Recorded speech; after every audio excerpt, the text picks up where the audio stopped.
Hello everyone, welcome to YouTube channel. আমাদের YouTube চ্যানেলের প্রত্যেককে স্বাগত। তো মাধ্যমিকের যে ফাইনাল পরীক্ষা তার জন্য সবথেকে গুরুত্বপূর্ণ যে কোশ্চেনগুলো আছে সেই কোশ্চেনগুলো নিয়ে আমরা আলোচনা করব। আমাদের আজকের এই ভিডিওতে আমরা প্রথম অধ্যায় একদম ফার্স্ট যে চ্যাপ্টার জীবজগৎ নিয়ন্ত্রণ ও সমন্বয়, আশা করি বুঝতে পেরেছো, জীবন বিজ্ঞানের কোশ্চেন নিয়ে আলোচনা করেছি। এইভাবে আমাদের চ্যানেলের সমস্ত সাবজেক্টের সমস্ত টপিকের কোশ্চেন নিয়ে আমরা আলোচনা করার চেষ্টা করব।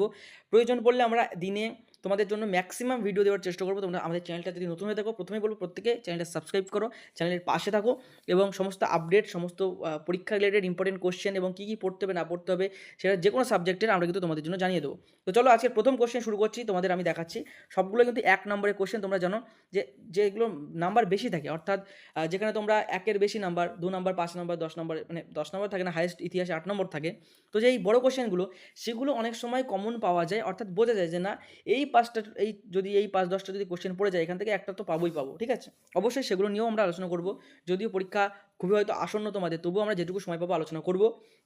তার সাথে সাথে গুরুত্বপূর্ণ যে শর্ট কোশ্চেনে কিন্তু অ্যান্সার করতে পারলেই নাম্বার, ঠিক আছে, অ্যান্সার করতে পারলেই নাম্বার। তো এখানে তোমাদের কীভাবে ম্যাক্সিমাম নাম্বার তোলা যায় সেই দিকটা কিন্তু আমরা বেশি জোর দেবো।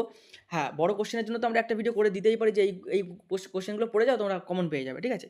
তো শর্টগুলো ভালো করে নজর দাও, তোমরা প্রথম থেকে ভিডিওটা শেষ পর্যন্ত দেখবে। আর চ্যানেল নতুন হলে সাবস্ক্রাইব করো, ভিডিওটা লাইক করে দাও। প্রথম প্রশ্ন, স্থান পরিবর্তনে অক্ষম প্রাণী। স্থান পরিবর্তনে অক্ষম প্রাণী, তোমরা কিন্তু কমেন্টে উত্তর দেওয়ার চেষ্টা করবে। সঠিক উত্তর কী হয়ে যাবে? স্পঞ্জ বা সাগর কুসুম। এটা কিন্তু নিজে থেকে স্থান পরিবর্তন করতে কিন্তু পারে না। 2 দাগের কোশ্চেন, ফ্লাজেলার সাহায্যে যে প্রাণী গমন করে তা হলো। ফ্লাজেলার সাহায্যে গমন প্রক্রিয়া চালায় কে? সঠিক উত্তর কিন্তু হয়ে যাবে ইউগ্লিনা, হয়ে যাবে সঠিক উত্তর। নেক্সট কোশ্চেন, 3 দাগের কোশ্চেন, আমরা খুবই ফাস্ট যাবো, ঠিক আছে। 30টা কোশ্চেন নিয়ে আজকে ভিডিওতে আলোচনা করব এবং নেক্সট পার্টে, এই চ্যাপ্টারের সেকেন্ড পার্টে আমরা বাকি 30টা কোশ্চেন নিয়ে আলোচনা করব।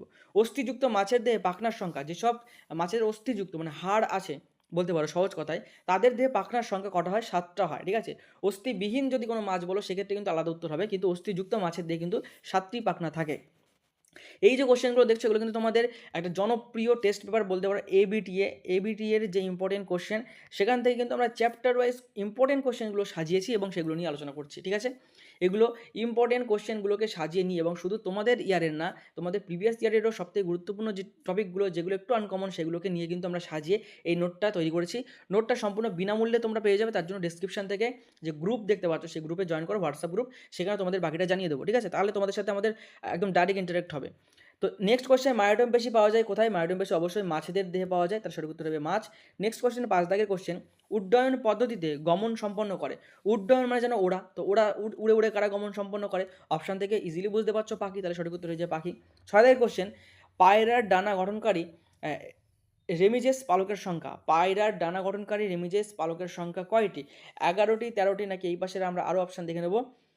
19টি, 23টি, সঠিক উত্তর কী হবে? 23টি, তোমরা বইতে পড়েছো, ঠিক আছে। নেক্সট প্রশ্ন কি, পায়রার পুচ্ছে রেক্ট্রিসেস পালকের সংখ্যা। পায়রার পুচ্ছে বা লেজে রেক্ট্রিসেস পালকের সংখ্যা কয়টি? সঠিক উত্তর কিন্তু হয়ে যাবে 12টি। আশা করি প্রত্যেকে তোমরা এগুলো অ্যান্সার করতে পারছো। যদি করতে পারো খুবই ভালো, যদি না করতে পারো এখনও ভাই তোমার পড়ার ঘাটতি আছে, তোমরা একটু পড়াশোনা করো, একটু ঘাটাঘাটি করো, সব কিছু হয়ে যাবে, ঠিক আছে। চিন্তার কোনো কিছু কারণ নেই। নেক্সট বলেছে, একজন প্রাপ্তবয়স্ক মানুষের দেহে কতগুলি অস্থি থাকে? প্রাপ্তবয়স্ক মানুষের দেহে অস্থি সেই একদম ছোটো থেকে জেনে আসছো, 206টি কিন্তু হয়ে যাবে সঠিক উত্তর। 9 দাগের কোশ্চেন, লিগামেন্ট, টেন্ডন ও অস্থিসন্ধি হলো। লিগামেন্ট, টেন্ডন ও অস্থিসন্ধি হলো কি? এটা একটা কঙ্কালতন্ত্রের অংশ না? অপশন থেকে দেখো, শ্বাসতন্ত্রের, পেশিতন্ত্রের, কঙ্কালতন্ত্রের, নাকি রক্ত সংবহনতন্ত্রের? সঠিক উত্তর কী হবে? এটি কিন্তু একটি কঙ্কালতন্ত্রের অংশ। নেক্সট কোশ্চেন, 10 দাগের, বল ও সকেট সন্ধি দেখা যায় কোথায়? বল ও সকেট সন্ধি কিন্তু কাঁধে দেখা যায়। বুঝতে পারছো, এটা প্রথম চ্যাপ্টার বলে কোশ্চেন একটু নর্মাল থাকছে, আমরা সমস্ত চ্যাপ্টার নিয়ে আলোচনা করব। নেক্সট ভিডিও তোমরা কোন সাবজেক্টের এবং কোন চ্যাপ্টারের উপরে চাও কমেন্ট করে জানাও, সেই সাবজেক্ট সেই চ্যাপ্টার নিয়ে আমরা আলোচনা করব। এর থেকে তোমাদের ডিমান্ড অনুযায়ী তোমরা ভিডিও পাবে। অর্থাৎ তুমি যদি বলো না আমার ভূগোলের অমুক চ্যাপ্টারের উপর ভিডিও চাই, আমরা এনে দেবো। তুমি যদি বলো না আমার অঙ্কের স্পেশাল সম্পাদ্য কোনগুলো ইম্পর্টেন্ট সেগুলো নিয়ে ভিডিও চাই, আমার কোনগুলো উপপাদ্য ইম্পর্টেন্ট নিয়ে ভিডিও চাই, আমার কোন ম্যাপ পয়েন্টিং নিয়ে ভিডিও চাই, সব কিছু তোমাদের জন্য এনে দেবো, তোমরা কমেন্ট করে জানাও। তো এখানে সঠিক উত্তর হয়ে যাচ্ছে কাঁধ, ঠিক আছে। 11 দাগের কোশ্চেন কি, হাত বা পা ভাঁজ করার জন্য কোন পেশি সংকুচিত হয়? অবশ্যই ফ্লেক্সার পেশি সংকুচিত হয়, তবে আমরা হাত পা ভাঁজ করতে পারি, ঠিক আছে। 11 দাগ হয়ে গেছে, 12 দাগে চলে যাবো। কোন সংকোচন অঙ্গকে দেহের অঙ্গ থেকে দূরে যেতে সাহায্য করে? কোন সংকোচন অঙ্গকে দেহের অক্ষ থেকে দূরে যেতে সাহায্য করে? সঠিক উত্তর কী হবে? অ্যাডাক্টর পেশি, সে কিন্তু অঙ্গকে দেহের অক্ষ থেকে দূরে যেতে সাহায্য করে থাকে। 13 দাগের কোশ্চেন, কোনটি শুধুমাত্র এক্সটেন্সার পেশি? কোনটি, এই যে অপশান দিয়েছে এর ভিতরে কোনটি এক্সটেন্সার পেশি? সঠিক উত্তর কী হবে? ট্রাইসেপস একটি এক্সটেন্সার পেশি, ঠিক আছে। নেক্সট 14 দাগের কোশ্চেন, আমি খুবই তাড়াতাড়ি যাচ্ছি কারণ ভিডিওটা নাহলে খুবই বড় হয়ে যাবে। পরীক্ষা আসন্ন তোমাদের যত কম সময়ে তোমরা বেশিটা দেখতে পারো, ঠিক আছে? যে পেশি সংকোচনের ফলে পায়ের পাতা বা পদতলের পেশি প্রসারিত হয় তা হলো কোন পেশির প্রভাবে? সঠিক উত্তর কিন্তু হয়ে যাবে এক্সটেনশন পেশির প্রভাবে কিন্তু পায়ের যেটা পায়ের পাতা বা পায়ের তলদেশের পেশি কিন্তু প্রসারিত হয়।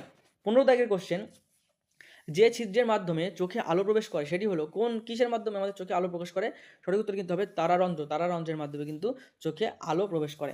16 দাগের কোশ্চেন, মৃদু আলোতে দেখতে সাহায্য করে কি? প্রত্যেকে জানি পশু পাখিদের চোখে থাকে, বিড়ালের চোখে থাকে, কুকুরের চোখে থাকে, রাত্রেবেলা বাইক নিয়ে গেলে বুঝতে পারবে। সঠিক উত্তর কী হবে? রড কোষ। রড কোষ কিন্তু থাকে, সেজন্য চোখ ওদের জল করে, ওরা অল্প আলোতে ভালো রকম দেখতে পায়। 17 দাগের কোশ্চেন, মানব চক্ষুতে বর্তমান প্রতিস্থাপনযোগ্য তরল হলো কি? অ্যাকিউমাস হিউমার। কী হবে? Aqueous humour. সঠিক উত্তর কী হবে? অ্যাকিউয়াস হিউমার কিন্তু মানব চক্ষুতে বর্তমান যোগ্য তরল, যেকে প্রতিস্থাপন করা সম্ভব যে জিনিসটাকে। নেক্সট কী হবে আমাদের 18 দাগের কোশ্চেন, নিম্নলিখিত কোন প্রাণীর একনেত্র দৃষ্টি? একনেত্র দৃষ্টি নিম্নলিখিত কোনটির? পেঁচা, বানর, বাঘ, ব্যাং। সঠিক উত্তর কী হবে? সঠিক উত্তর কিন্তু হবে ব্যাং, ঠিক আছে? এখানে যদি মানুষ থাকতো তাহলে কী হতো বলো তো? কমেন্ট করে জানাবে, ঠিক আছে? আর দ্বিনাত্র কাদের আছে জানাবে তো। দূরের বস্তু দেখার ক্ষেত্রে, ঠিক আছে, কেমন লেন্স হওয়া উচিত? লেন্স অবশ্যই দূরের বস্তু দেখতে গেলে লেন্স কিন্তু সরু হওয়া উচিত, এবং কাছের জিনিস যদি দেখতে অসুবিধা হয় সেক্ষেত্রে কিন্তু লেন্স মোটা হওয়া উচিত। 20 দাগের কোশ্চেন, নিকটবদ্ধ দৃষ্টি বলা হয় কাকে? প্রেস বায়োপিয়াকে, নাকি হাইপারমেট্রোপিয়াকে, নাকি মায়োপিয়াকে, নাকি ক্যাটারাক্টকে? সঠিক উত্তর কী হবে? মায়োপিয়াকে কিন্তু নিকটবদ্ধ দৃষ্টি বলা হয়। 20টা কোশ্চেন কিন্তু প্রায় হয়ে গেছে। আমি আবারও বলছি, যারা এখনও আমাদের চ্যানেল সাবস্ক্রাইব করোনি, ভিডিওটা লাইক করোনি, দুটোই করে দাও। তোমাদের জন্যই চ্যানেল করা, তোমাদের জন্যই ভিডিও করা। তোমরা পাশে থাকলে তবেই কিন্তু আমরা পরবর্তী ভিডিওগুলো আনতে পারবো, ঠিক আছে? নেক্সট কোশ্চেন কি? রেটিনার পশ্চাতে ফোকাস সৃষ্টি হয় চোখের যে সমস্যায়। রেটিনার পশ্চাৎ মানে কি? পিছন দিকে ফোকাস সৃষ্টি হয় চোখের যে সমস্যা, সেটা কি হবে? হাইপেরোপিয়া। হাইপেরোপিয়ার জন্য কিন্তু তোমাদের এই সমস্যাটা কিন্তু দেখা যায়। 22 দাগের কোশ্চেন, যে দৃষ্টিতে নিকটের দৃষ্টি ব্যাহত হয় কিন্তু দূরের দৃষ্টি ঠিক থাকে তাকে কি বলে? নিকটের দৃষ্টি ব্যাহত, দূরের দৃষ্টি ঠিক, তাহলে একে কি বলা হয়? একে কিন্তু বলা হয় প্রেস বায়োপিয়া। তোমরা প্রত্যেকেই জানো, একদম বইতে আছে, যে কোম্পানির বই পড়ছো না এখন সব বইতে কিন্তু এই জিনিসগুলো থাকে, বেসিক, ঠিক আছে?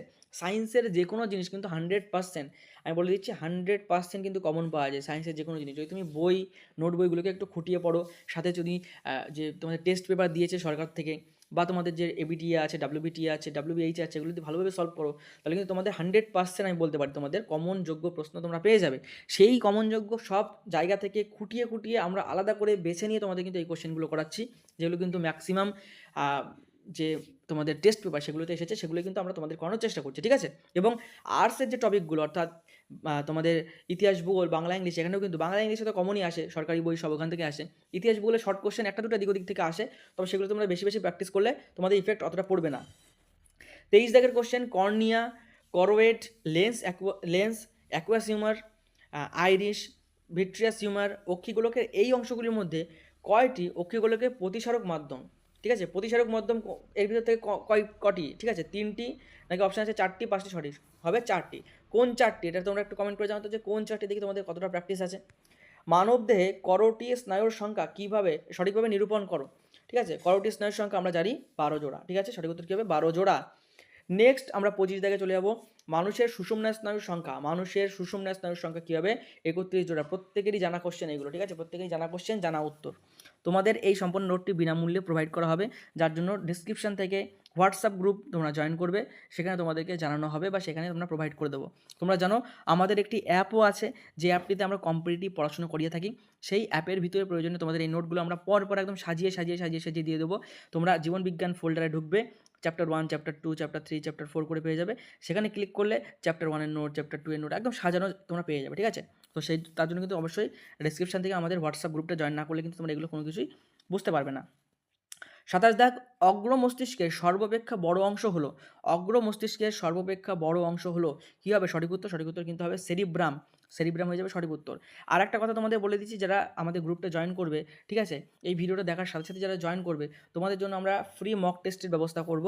তোমাদের জন্য আমরা যদি প্রয়োজন হয় বা আমরা যদি দেখি না তোমরা অনেকেই জয়েন করছো, বেশি স্টুডেন্ট না হলে অবশ্যই আমরা করতে পারবো না, তোমাদের জন্য বিনামূল্যে আমরা মক টেস্ট নেবো একটা, ঠিক আছে? মানে একটা বলতে প্রত্যেক সাবজেক্টে একটা করে নেওয়া হবে, 7টা মক টেস্ট নেওয়া হবে, যেগুলো তোমরা অ্যান্সার করলে কিন্তু তোমরা তোমাদের নিজের যোগ্যতা যাচাই করতে পারবে, ঠিক আছে? দর্শন অনুভূতি মস্তিষ্কের যে অংশ নিয়ন্ত্রণ করে? সঠিক উত্তর কী হবে? গুরু মস্তিষ্ক আমাদের দর্শন মানে দেখার অনুভূতিকে কিন্তু নিয়ন্ত্রণ করে থাকে। 29 দাগের কোশ্চেন, একদম শেষের দিকে আমরা চলে এসেছি। দেহের ভারসাম্য নিয়ন্ত্রণের সঙ্গে যুক্ত মস্তিষ্কের কোন অংশ দেহের ভারসাম্য বজায় রাখে? সঠিক উত্তর কী হবে? সুষুম্না শীর্ষক, থ্যালামাস, লঘু মস্তিষ্ক নাকি গুরু মস্তিষ্ক? সঠিক উত্তর হবে লঘু মস্তিষ্ক। আজকের শেষ কোশ্চেন 30 দাগের আমাদের আজকে লাস্ট কোশ্চেন হবে। এখনও আমাদের এই ভিডিওতে এখনও পার্ট থাকবে, ঠিক আছে? একটা ভিডিও বেশি যাতে বড় না হয়, সেকেন্ড ভিডিও আমরা করব। তোমরা যদি এই ভিডিওতে ভালো সাপোর্ট দাও, ভালোবাসা দাও, তাহলে আমরা সেকেন্ড পার্টে তোমাদের সম্পূর্ণ মানে উইদিন 12 ঘন্টার মধ্যে আমরা সেকেন্ড পার্ট তোমাদের জন্য লঞ্চ করে দেবো, যেখানে তোমরা বাকি 30টা কোশ্চেন আলোচনা করতে পারবে। আর টোটাল মানে 58, মানে বাকি আর 28টা কোশ্চেন করলে তোমাদের এই টপিকের শর্ট কোশ্চেন শেষ। আমরা নেক্সট টপিকে শিফট করে যাবো। তাহলে এখানে কী হবে? লঘু মস্তিষ্কের যোজক হলো কী হবে? সঠিক উত্তর ভার্মিস হয়ে যাবে সঠিক উত্তর, লঘু মস্তিষ্কের যোজক। আজকে ভিডিও এখানে শেষ করছি। ডিসক্রিপশন থেকে হোয়াটসঅ্যাপ গ্রুপ জয়েন করো। যারা ভিডিও শেষ পর্যন্ত দেখেছো লাইক করে দাও, সাবস্ক্রাইব করে দাও। দেখা হবে কোনো পরবর্তী ভিডিও নতুন টপিক নিয়ে। ততক্ষণ পর্যন্ত সুস্থ থেকো, ভালো থেকো, পড়াশোনা করতে থাকো। জয় হিন্দ, জয় ভারত।